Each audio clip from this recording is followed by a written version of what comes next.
Hey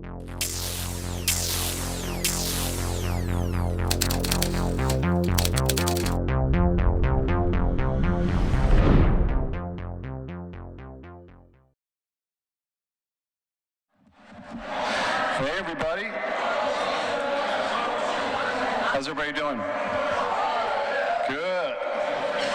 So my name's Ronnie Leblanc, and I do a show called Expedition Bigfoot, as well as Paranormal Con on Camera. I'm a local guy. I live in Leominster, Massachusetts, which is a little bit over an hour south of here. My first book, Monsterland, which I have for sale outside, is about this area that I grew up in, where people are seeing Bigfoot, UFOs, orange orbs. We had Thunderbird sightings 2 years ago, and other strange reports.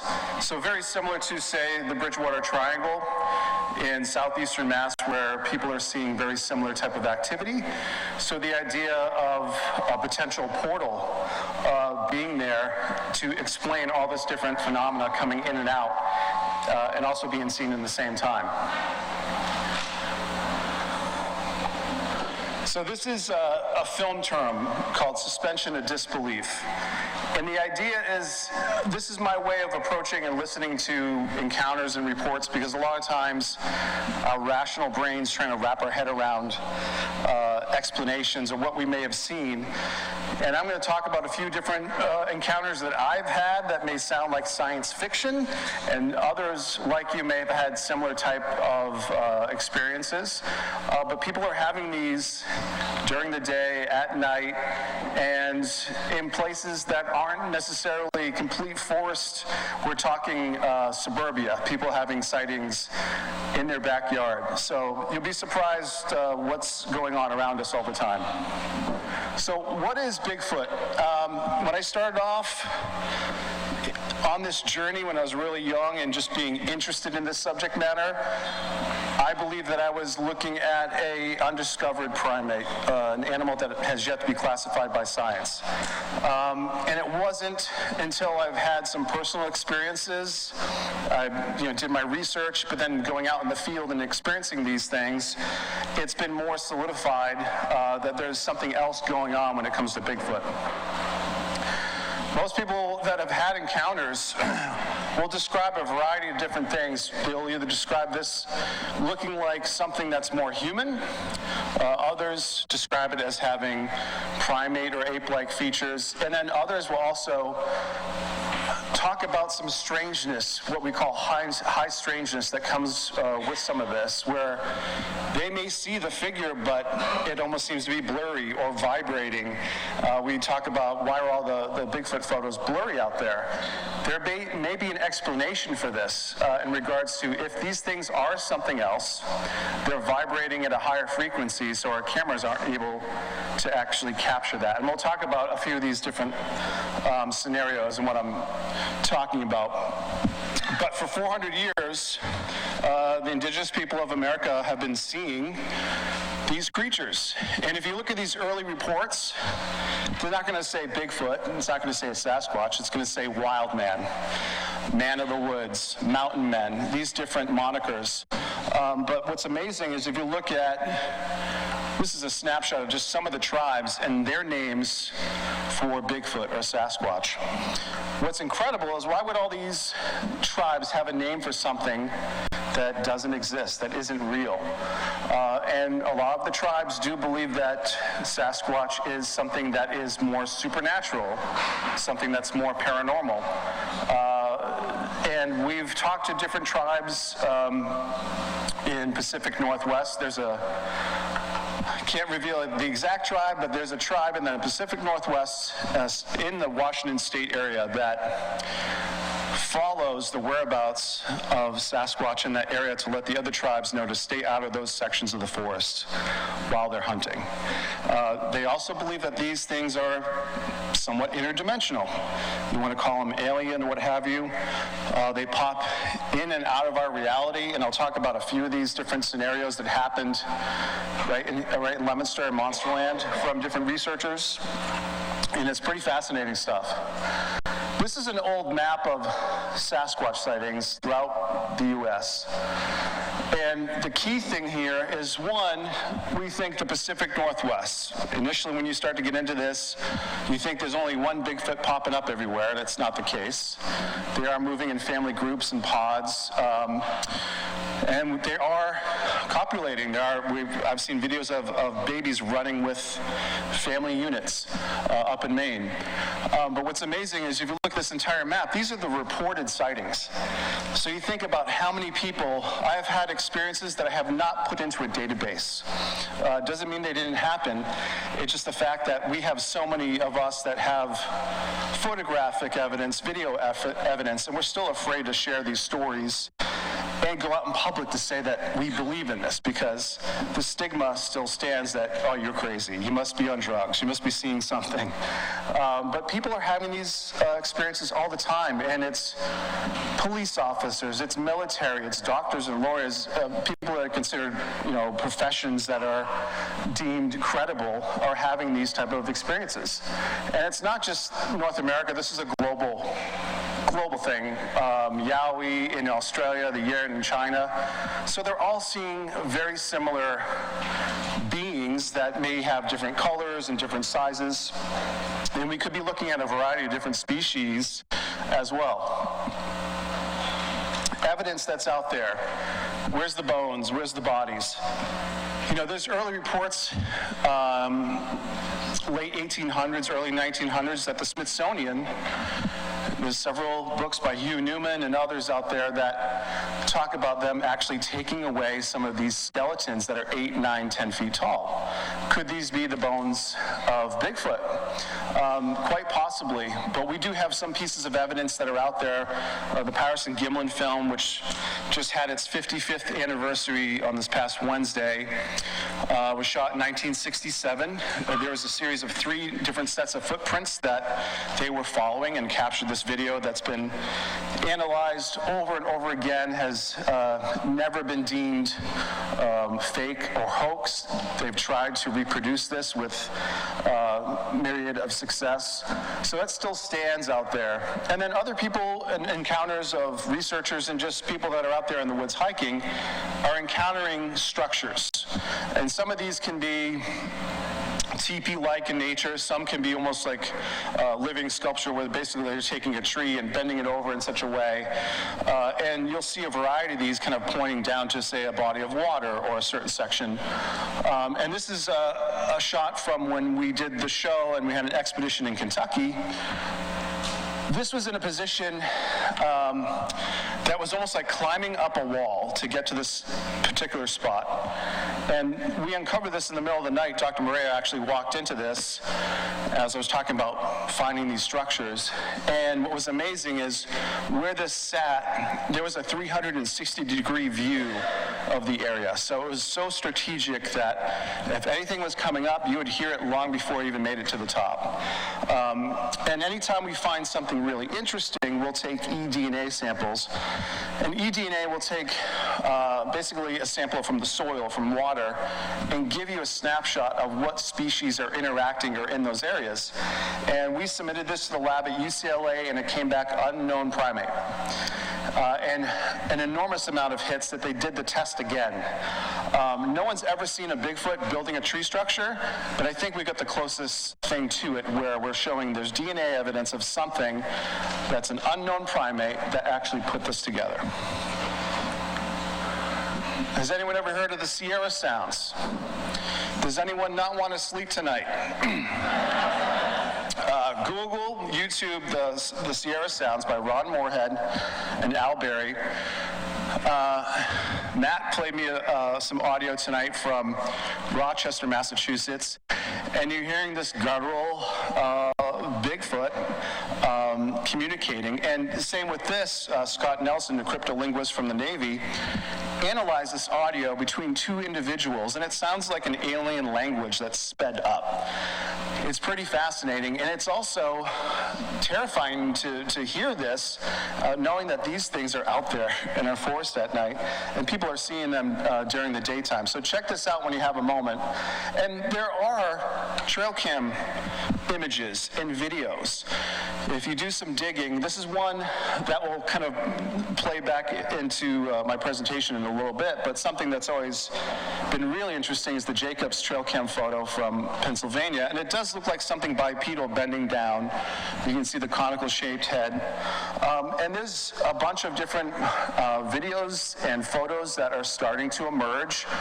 Some of these have been sitting in people's saves and computers for a while, and they're starting to feel a little bit of courage in kind of releasing these things. But what's interesting is there's different pockets in areas throughout the U.S. that people are encountering and seeing not only Bigfoot, but UFO activity, orb activity. And Lauren Coleman, who runs the International Cryptozoology Museum up in Portland, Maine, talks about Monsterland, Leominster, Massachusetts, in his book, Monsters in Massachusetts. And what's fascinating is I never knew how it got its name, but people were seeing Bigfoot creatures as early as 1884, bless you, as 1884, hunters, farmers that would see livestock snatched. We have apple orchards, so they wake up, half of the tree is all the apples are gone. So we've had this activity for quite a long time, and that's how it got its name. What's interesting is sometimes people will have a sighting, and they'll see something that shouldn't be there walking on two legs. It either nonchalantly continues to walk off, or once spotted, drops to all fours and takes off running. So instantly our mind's like, oh, it's a bear. They know this. Give an example. Up in Maine, I had a friend that was snowmobiling with his cousin by the border of Canada, complete whiteout condition, and they're stopped, taking a break, and they see what looks like a moose screaming across the snow. And so he pulls out his binoculars, and his jaw drops because it's a female Bigfoot holding hands with two babies, and they're walking together in unison, making it look like one big giant animal. So they know in order for them to remain elusive, the idea that they're mimicking other animals, trying to remain hidden. And even Dr. Jane Goodall, famous primatologist that we had on our show last season, discussed the idea that they're so smart that they're probably burying their dead. And so this idea of how are they able to remain hidden, it's quite easy. If you spend some time out in the woods, there are a lot of hiding places, and we've only really ventured on foot into about 30% of our forest. So 70% of our forest are still remained to be explored. So there's a lot of hiding places and a lot of things out there that we'll be discovering over the next few years too. Like most places, Bridgewater Triangle, Skinwalker Ranch, other areas, there seems to be this genesis, this legend that starts this whole idea of why this place is strange or special. And Leominster has this initial story where this guy reportedly goes missing. After he witnesses a terrifying monster by the side of this road that shouldn't be there, he goes to the next place that's open, which is a bar right down the road, it's now called Miranda's, but it was called Twins Cafe. He went in there and frantically told the manager or bartender to call the police because he just witnessed a Bigfoot. He says he's going to go back, he's going to try to shoot this thing to prove that they exist, and tells him to send the police down to the spot. So they go, they find his car, the engine's idling, doors open, lights are on, he's nowhere to be found. They expect that he's going to come out of the tree line momentarily, and he never does.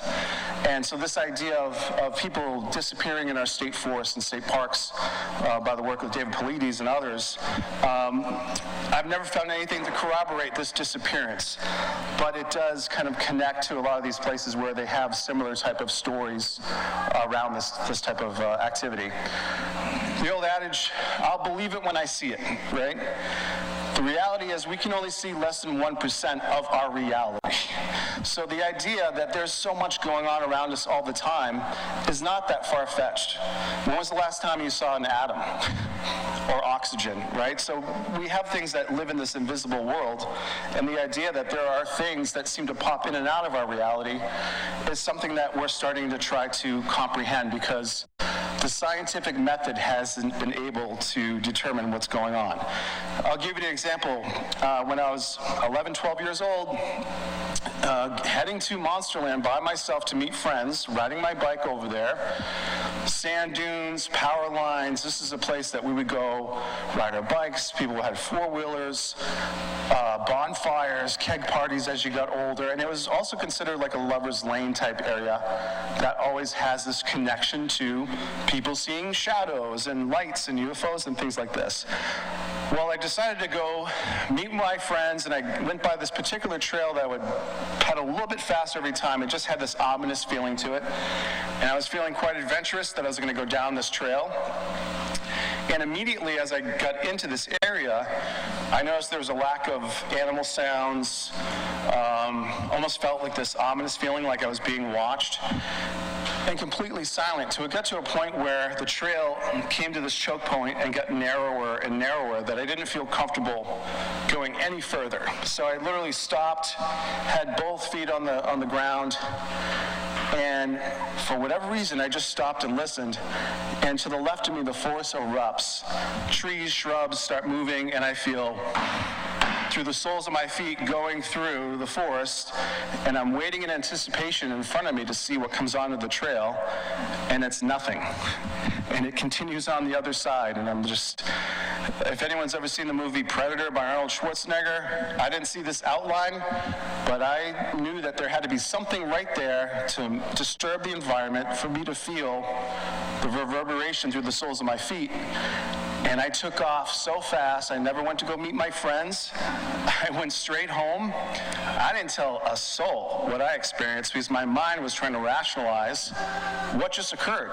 And who are you going to tell? Oh, I just saw this invisible thing in the forest.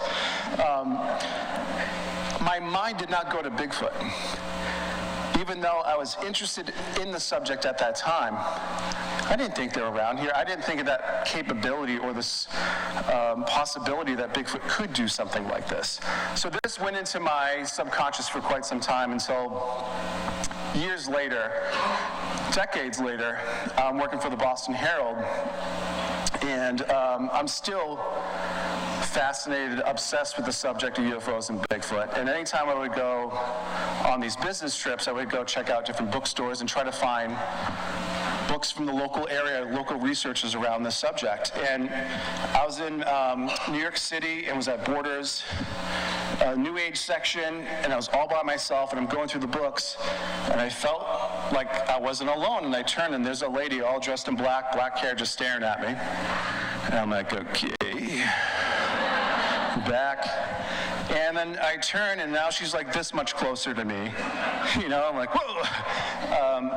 And very nice, we just started talking. She introduced herself, and she tells me she's a witch. And I was like, okay, roger that. She asked me, what's your interest in this subject? And I said, I'm just, ever since I was a kid, for whatever reason, and I think, we're bombarded with movies and whatnot around aliens and UFOs. There's something about the Bigfoot subject and UFO subject, and I think I want to write a movie about it. And she goes, nope. She looks up like she's listening to somebody and says, it's not going to be a movie, it's going to be a book, but you're not ready yet. You get a couple more years to go. I'm like, lady, I am not writing a book, And it wasn't until a little bit later where a friend and his wife were out in Leominster State Forest by themselves in a summer month back in June in 2010. They walk by this trail, and they come back 10 minutes later, and they see these 6 footprints in the trail, 6 feet stride between each of these prints in a straight line, 3.5 inches deep into the ground. And they're not enormous footprints, but when you saw them up close and you saw how deep they were and the stride, you knew that it wasn't a human being making these. And instantly, Billy, who discovered these, got frantic, picked up a rock, they felt just off. And go back, and we ended up casting and finding these prints, casting one of these, and this led to us being on Finding Bigfoot, and started this train ride. And I started to get these different reports, and Billy, and we started to compile these things, and I started to put together the book. And then I started to realize, and I'm like, she was right. It's like, it's not something I set out to do, but it just seemed to push me in that direction where this was coming together. And that really just kind of got me onto this journey and just, I think, solidified the fact that, okay, there's something else going on, and I do believe there's a connection between Bigfoot, UFOs, and these orbs.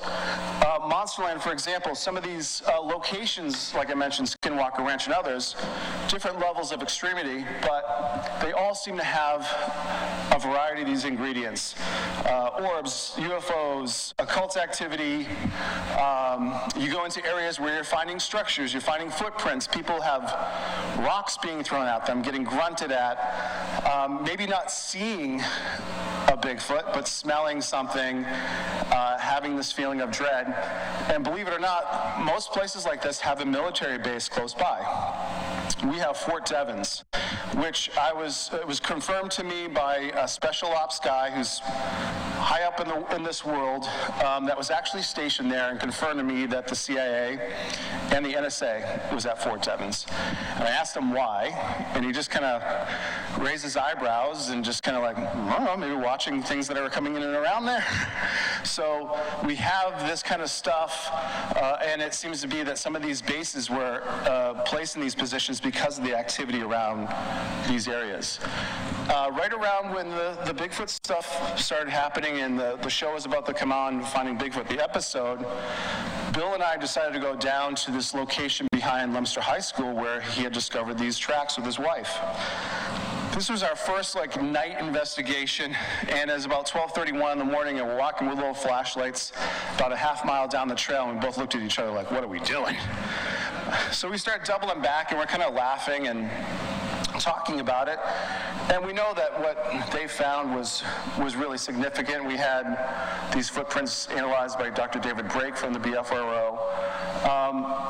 And so we get back to the car, and Bill points off to the furthest point of Leominster State Forest, which we could kind of make out with this silhouette, and he goes, we need to go out there. No one goes out to that point. That's where I bet you we can find some evidence of Bigfoot. We're looking for more footprint structures, what have you. And it was moments later, this light then just appears in the sky to the left of us and starts to move towards the trees. And I'm like, what are you seeing right now? And grab his arm, and he's like an orange orb, size of a basketball, moving to the tree line. Completely silent, and we watch this as it starts to approach the trees. And I'm anticipating, okay, this has got to be a plane, what the heck is going on? This is going to go behind the trees.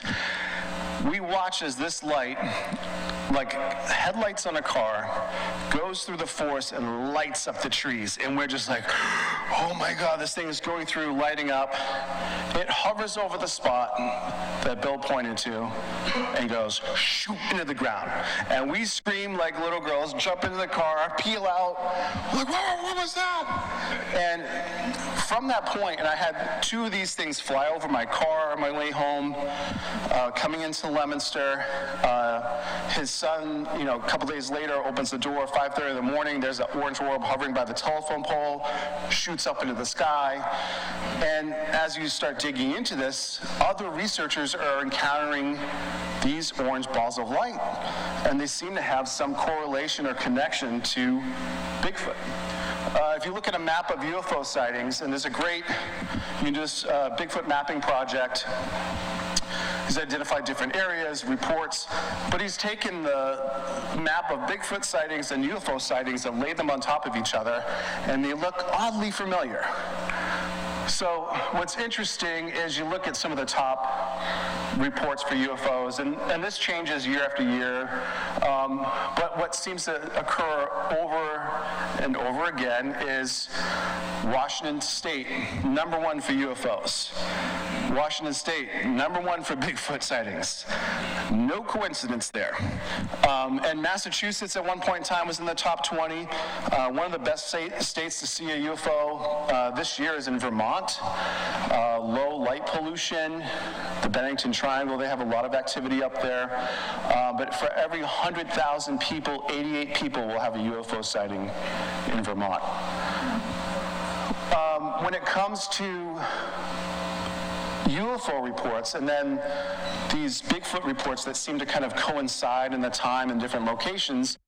Raymond Fowler, who wrote a series of books about Betty Andreasson, who had her first experience in Leominster in Mosselland in 1944 when she was 7 years old with a marble-sized ball of light that affixed itself to her forehead, started communicating with her telepathically. She would then have visitations from gray aliens.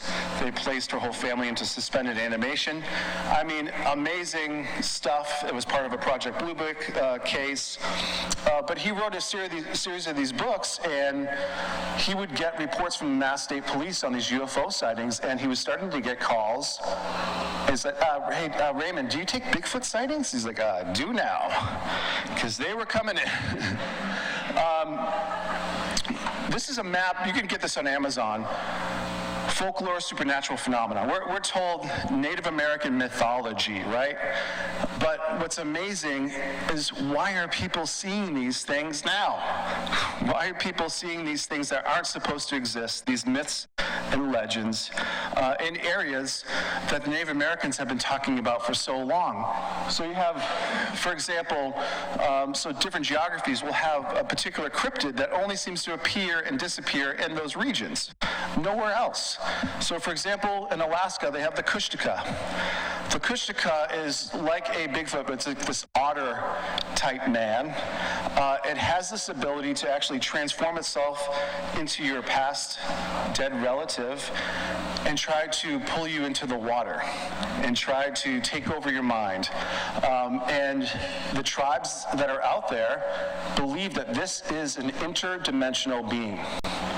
They believe that this thing is coming in and out, and it's only in southeastern Alaska, but it has a negative quality to it. And we talked to several members of different tribes out there, and some of these stories are terrifying.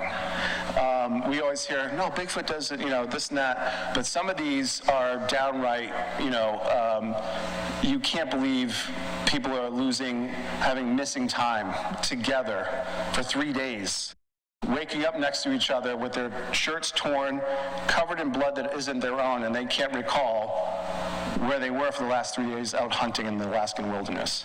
So there's something going on there. What's also interesting is areas like particular Monsterland, where I've had my experiences and with these orbs and everything else, we're also seeing other types of cryptids and creatures that typically they seem to pop in and out. Like one of the first cryptid sightings on the East Coast was the Gloucester sea serpent. So people, sailors, colonial ships were supposedly being attacked. What happened to these creatures? Why don't we have reports of these anymore? Anyone familiar with the Dover Demon? This thing showed up for 25 hours in 1977. 3 separate witnesses, including a police officer. This thing pops in and pops out. Glowing orange eyes, orange skin. Where did it go, and why haven't we seen something like this again? The Wendigo, a lot of different Native American tribes believe that this is a type of Bigfoot, something on the negative side. The idea that these antlers were something that seemingly has been added on over the past few decades may not necessarily be the case. Northborough, Massachusetts, a couple witnesses 2 upright, not deer, walk across the road.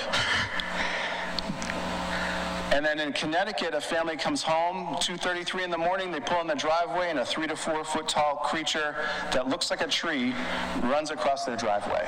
So we're seeing things, some different beings that shouldn't be there. Dogman reports, puckwudgies. These are almost Ewok, smaller Bigfoot-looking things. We've had reports in Leominster. We've also had reports of, for lack of a better term, elves. Things with wearing hats and boots that a particular hunter has been encountering every time he goes out hunting. This thing shows up, disappears, reappears, goes to his house, backyard, the thing shows up again. So the idea, a lot of tribes do believe that puckwudgies are shapeshifters, that they are interdimensional beings that can go invisible, that can pop in and out. Thunderbirds. If someone told me, hey, do you believe that Thunderbirds exist? I'd be like, no. 2 years ago, I saw 2 of them with my wife, literally flying over our house in Leominster, Mass. And what was amazing is my wife and I were in the garage, we were talking, and something touched her leg. And so we stopped mid-conversation. She's like, something just touched my leg. I was like, okay, summertime, maybe like a beetle or whatever. Continue talking. Something touches her leg again, this time a little bit harder. She's like, something just touched my leg again. And we were talking about moving to our new house on Elm Street by Leominster State Forest. And I was saying that, once we're going to see more stuff when we're out there, Third time, something touched her leg, and this time she said it felt like feathers gliding across her leg, and she's like, I'm getting like fairy vibes. And I said, I think we need to go outside. Someone's trying to get your attention. So we get up, we walk out of the garage, we start walking to the house, which is from here to the door, and I look up and I see the size of a bus, an orange-red colored, for lack of a better term, a dragon, phoenix, thunderbird, moving like this and chasing after a green one, the same size, and they are moving like dolphins in the ocean. And we are just watching this like, what the frick? Moving across, completely blown away, not expecting to see this, and again, completely silent. Moments later, we see a green ball, a UFO, spinning, glowing, and it's completely silent, and it's following them like it's on some paranormal railway. And then we finally see the 4th one off to the distance, and my wife pulls out her phone and starts to film it, and it's on my socials. It's about 26 seconds of this. But we see what looks like a sparrow, a smaller version of those first 2 Thunderbirds. You'll see the sparrow like flapping its wings and then dropping down, and that's how this thing was starting to move. And she films this flying over us, and if you freeze it, the last few frames before it goes over the trees, you see wings. So people are not only seeing UFOs that are nuts and bolts, they're seeing things that seem to be living creatures. And the tribes do believe that these Thunderbirds live in the celestial realm, that they are supernatural creatures. And there's been other reports of these same things out in this area. Again, after having my experiences, after doing research, you start to kind of notice that there's something else going on with Bigfoot. Researchers that have been doing this for 40, 50 years will tell you that there's something going on. Is this an alien? Is this something that's interdimensional? Has it been in front of our eyes the entire time? Listen, why can't an alien have, hair, be about 8 feet tall? Why does it have to be a short gray guy with big black eyes? The idea that Bigfoot is an extraterrestrial is not a new theory. The idea that these things are interdimensional, it's been talked about by researchers like John Keel and others. To give you an example of this, this happened a few months ago, and you can Google this. There's a paranormal researcher in New Jersey, and I believe this was by the Pine Barrens. He's going to this location because they believe there's a portal there. And he witnesses a Bigfoot, which you can see off in the distance here, kind of tough to see. He sees this 7-foot, dark-haired thing on the side of the tracks, and he can't tell if it's looking at him or looking away, and he pulls out his camera to start to film this, and the video won't work. But he's able to take a picture, and it's clear. This Bigfoot then turns and is facing him, is walking towards him, and he takes a picture again. Guess what happens? The photo's blurry. So do they have the ability to mess with the equipment? Are they vibrating in a different frequency that our cameras can't pick it up so it looks like this? He then proclaimed that this thing was continuing to approach him, and then on the opposite side of the track, an enormous face, just this face, was moving alongside and coming towards him. And so there's a 20-minute video where he talks about this, but this is just an example of what researchers are encountering in some of these different areas. when we go to different locations, we do have the ability and sometimes the approval to talk to certain tribes or certain witnesses. And the Yakima tribe actually has this story, which they say is not a legend. This is something that's been passed down. And I did confirm this with a member of the tribe when I was out in Florida a couple months ago that came up after and was like, this is absolutely true. This is what we've been told. So they have this story that was passed down that this tall, hairy, bipedal creature with glowing eyes started to live with the tribe. And it would only communicate to them via telepathy. And what was amazing is anytime any of the tribal members got sick, this thing would heal them.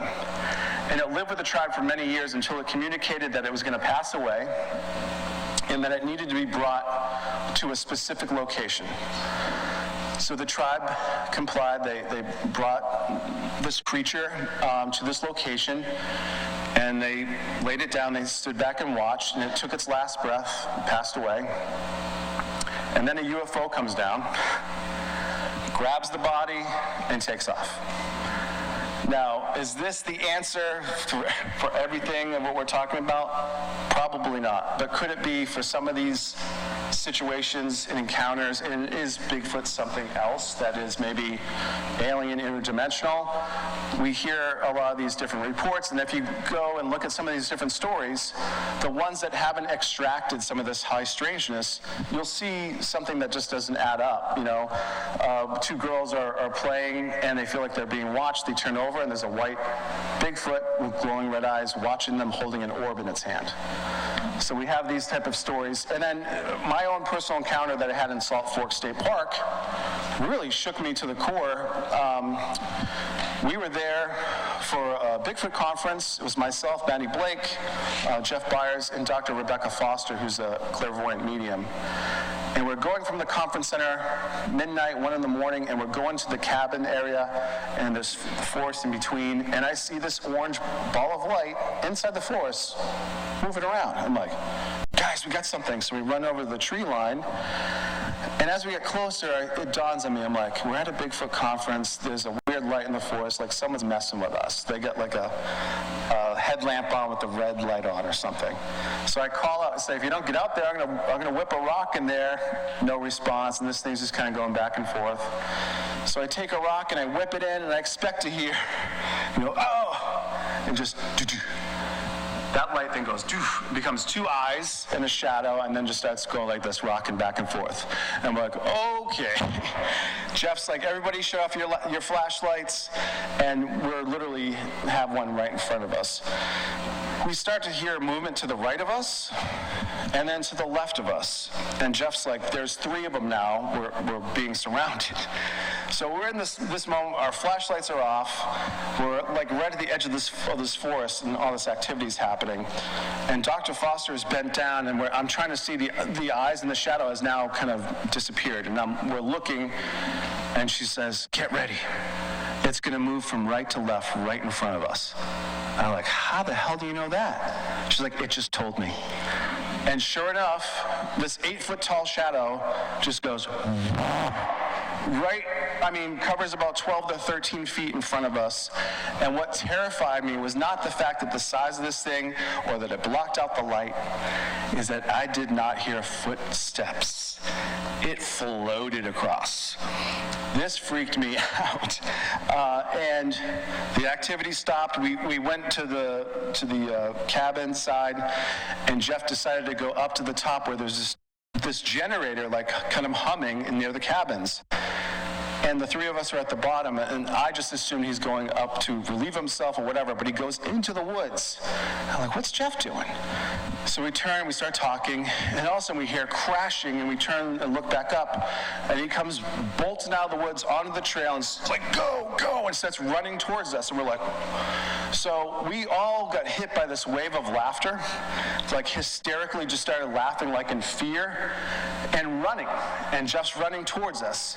And I turned back to see what Jeff's running from, and behind him, out of the forest, comes this figure, seemed to be about 8 feet tall, And I could see the silhouette, and it was bent down, like trying to look like all fours. It was like, oh, hell no. We ran even faster, but to see something like that was almost still trying to pretend that it looked like something else was pretty incredible. In Salt Fork State Park, we didn't want to leave the next day, and my wife was like, get your butt home. But if you look at some of these early reports too, Tennessee 1880s, Humboldt County 1888, we have very similar stories where Native Americans are taking settlers to these caves to show them these crazy bears that they bring food from time to time. Oh, and they descend in the valley from these moons, which we would consider UFOs. So this is something that's been going on for quite a while. And then you have these other strange reports we hear about these forest fires and a body was recovered and these different rumors. And this is one in 1964 by this NASA Research Center. They see this blue ball of light flying around the base and they shoot at it. The next morning they go and they find there's a Bigfoot body laying where that orb was last seen, and there's a metal plate on this thing's arm. Whether this thing was some kind of test specimen or what have you, but this is these different reports that we get a little glimpse, and then there's nothing. There's no evidence. There's no videos. Other reports where there's UFOs and Bigfoot connection. There's a New York couple who was out vacationing in Pennsylvania. Their car breaks down. Cops came to check them out on them, and when they left, they start and they're waiting for this tow truck, and they see this light descend into the forest, and then moments later a Bigfoot approaches them. They scream, this thing screams, it runs back in, light takes off. And then we also have reports of them actually exiting a UFO. So 1973, witnesses report seeing two tall, hairy creatures actually exit a landed UFO. And this is one of my favorites. This is from Pennsylvania in 1974, where this woman's living by herself.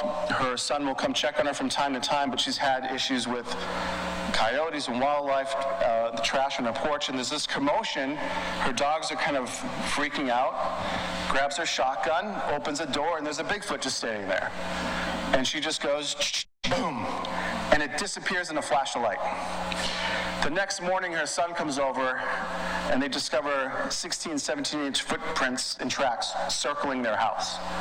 So the fact that this thing disappears in a flash of light is pretty peculiar because it is leaving physical impressions. So what capabilities do these things have?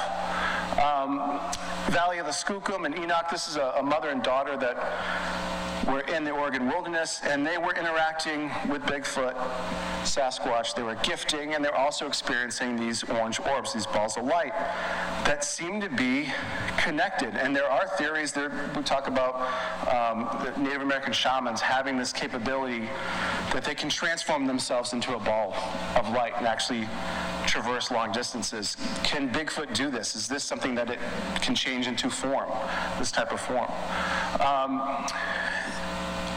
I'll be at like CVS or Hannaford's, and someone will recognize me, and they'll wait till no one's looking, and then they're like, "Hey, Ronnie!" And instantly I'm like, "Oh, it's a Bigfoot story, a UFO story," and they'll tell me their encounter. And this guy Don, who had read Monsterland, and I tell you where to go, like Elm Street entrance, where there's been activity.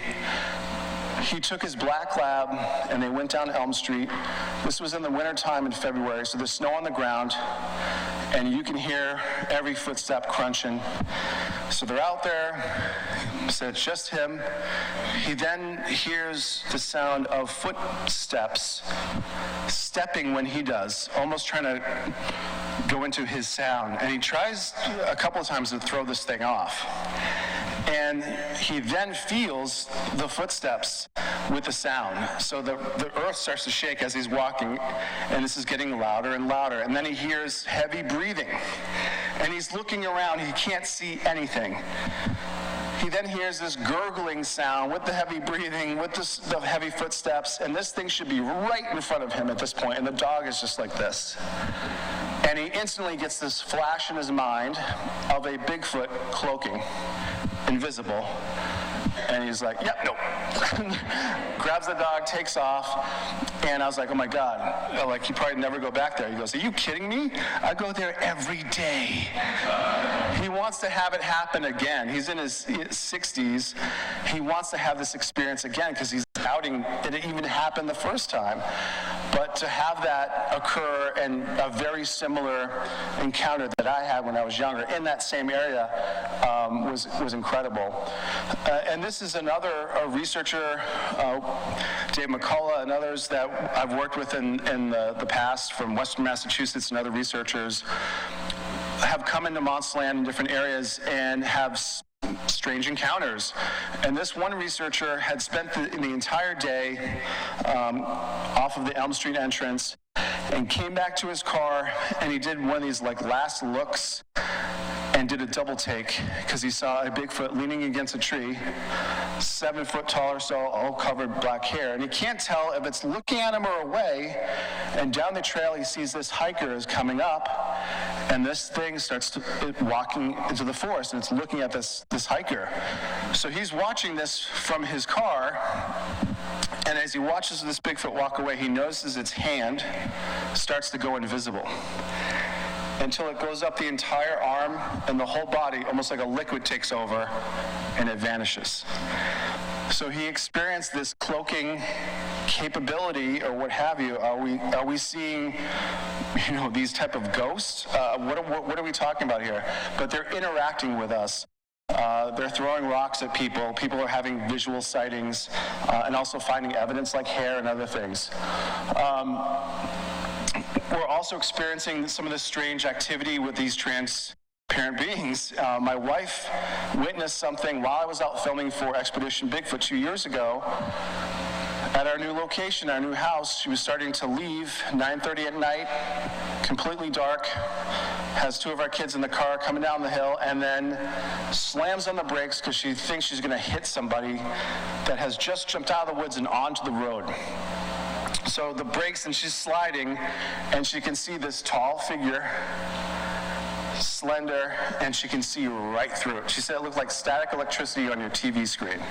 And it walked across the road into the woods, and people are experiencing this same type of cloaking capability. This is something that I believe that we captured on our show this past season 3 in Washington State. I'm going to leave you with this last encounter, the story. And I've just been talking to Tom as well, because this is right around the time when he had his experience. So he's anticipating something happening again. So Tom moved to this new location about 4 or 5 years ago by Leominster State Forest. He's a hunter, fearless dude, but he's a business owner, and again, there's some stigma when it comes to Bigfoot, so he didn't want his true identity out there. But what was happening is he'd be out in the backyard or in the house and start noticing these strange lights, these orbs starting to fly around the house. At one point, he's in the bathroom and one goes by the window. So he's like, enough of this. So he calls the police department and tells them if they don't send someone down, he's going to start shooting these things out of the sky. And like, sir, stay right there. We're going to send someone down, take a statement, and find out what's going on. These could be military, they could be academics, someone's personal drones. We don't know. We'll figure it out. So they send an officer down, and Tom is explaining what's been happening. And he goes, oh, here comes one right now. And they see this light's kind of going into their direction, and the police officer grabs his flashlight, and the light goes off, and they see this silhouette moving towards them, pulls out his flashlight and holds it up, and all of a sudden they see what looks like, shaped like a diamond, the size of a door, completely silent, flies over them, flies over Tom's house, and the police officer turns back to Tom and goes, that's not a drone, man. He then tells him, he goes, listen, I've been coming up to this area for the past 20 years to watch these things. So whether the dispatch knew this and sent this guy out because of the report or just something synchronicity, he started to share with him. And this area where Great Wolf Lodge is, he goes to sit at that parking lot and watch UFOs come in and out. So I've had other friends tell me, oh, these are just drones, they're running them back and forth. So I told Tom, I said, I want you to do something a little unorthodox, and this may sound a bit crazy. But he continued to see these drones, even after this report, what have you. They didn't stop. And I said, I want you to go out there when this is happening and project with your mind that you want to know what's behind these lights, that you want to see what's connected to these lights. I said, okay. So he did this for like 3 consecutive nights, 10, 15 minutes when he was seeing these things. Until a few days later, he's typically up at 5 in the morning, tossing and turning. It's 3:30 in the morning. He can't sleep. It's summertime. And he gets up and he decides he's going to go out and move the sprinkler head from one part of the lawn to the next. And as he's out there doing that, he feels like he's being watched.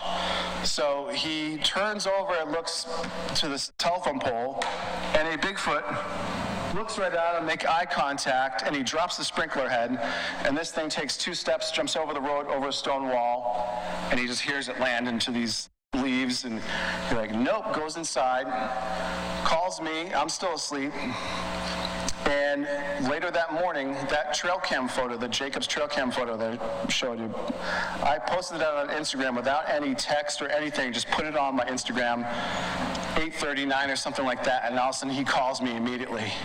He's like, Ronnie, that's what I saw last night, what you just posted. A hunchback chimpanzee on 2 legs. We made eye contact, and it was right in front of my house, and it ran across the road. I go, holy crap. I go, Tom, you know what this means, right? He's like, what? I go, you've been projecting with your thoughts for the past 3 to 4 days that you want to see what's behind these lights, and a Bigfoot shows up on your front lawn. He's like, son of a bitch.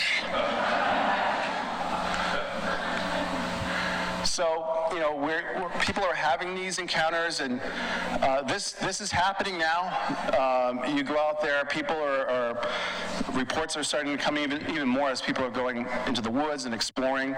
But I'll just leave you with this. This is a quote from Nikola Tesla. It says that if you really want to understand the secrets of the universe, you got to think in terms of frequency, energy, and vibration. And I believe that this is the approach that we need to take. We have to have an open mind to understand what's happening, what's going on with the UFO enigma right now, and that we're starting to see the layers of the onion being peeled away. They say they have metamaterials, they say they have craft, and they say they have bodies. They also say there's over 50 different species of aliens that are visiting us. And I will not be surprised in the very least when they reveal this list of what these things look like, that one of them will resemble a Bigfoot. Mark my words on that. Thank you guys so much.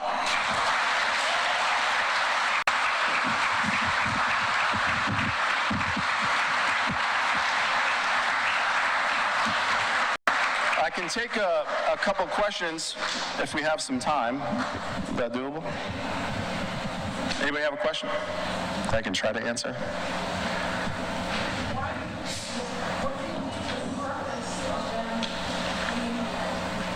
So the Abenaki tribe up in Maine and Vermont, they believe that Bigfoot, Sasquatch, protects. There's certain springs that reportedly have healing properties, that they protect these areas that are considered sacred, or these energy areas, what you may call like a portal. They're reported in all of these different hot spots where people are having this activity. So we've heard, you know, the forest people, that they're guardians of the forest, that they are protecting certain areas. So it's really anybody's guess. There's no real experts in this. It's really looking at the information that we have and sharing the data. And really, I think the theories that are starting to almost make a lot more sense is this, even though it sounds crazy, it's like the interdimensional piece of it, where it explains why these things are popping in and out, why we can't find bones or bodies. But hopefully we're going to learn more as this progresses. Yeah.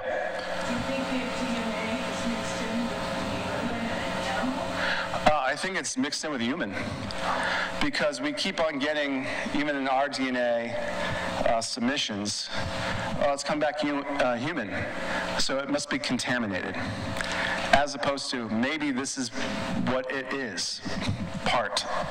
human because it keeps on coming back. And there's different theories that, the gray aliens and them are working together, modified DNA. There's all these different theories out there. But there's definitely something going on, and there's a lot of similarities to what hunters talking about having them a Bigfoot in their scope, and they can't pull the trigger because they feel like they're going to commit murder because these things do look human, the eyes, the way they communicate, whatnot.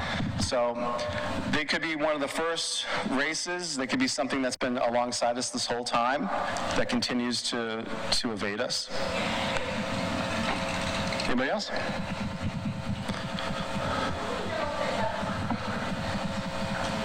What's that? Yeah, there's Chillicothe, who is a police officer. There's dermal ridges in their footprints that go in the opposite direction than ours. And there are different fingerprints that have been picked up off of glass and things like that, there's evidence that you look at a gorilla's hand, it looks just like ours, right? There's a lot of these different similarities. So I think there's a lot of evidence out there, too, that kind of gets either discarded or pushed away. I didn't think there was a conspiracy around kind of covering this up until a couple of years ago, where I hear more and more of these type of situations.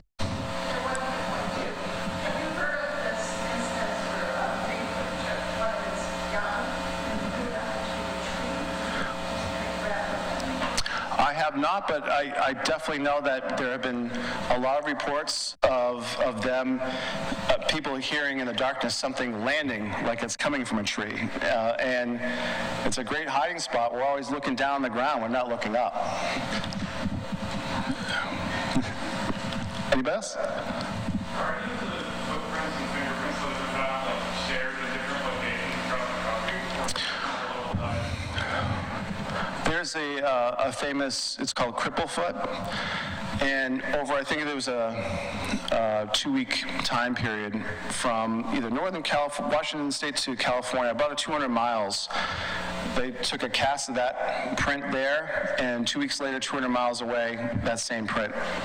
So they're covering vast distances. The idea of are they migrating to certain areas, is believed because the Mid-State Trail, which is 92 miles, it runs through Leominster State Forest.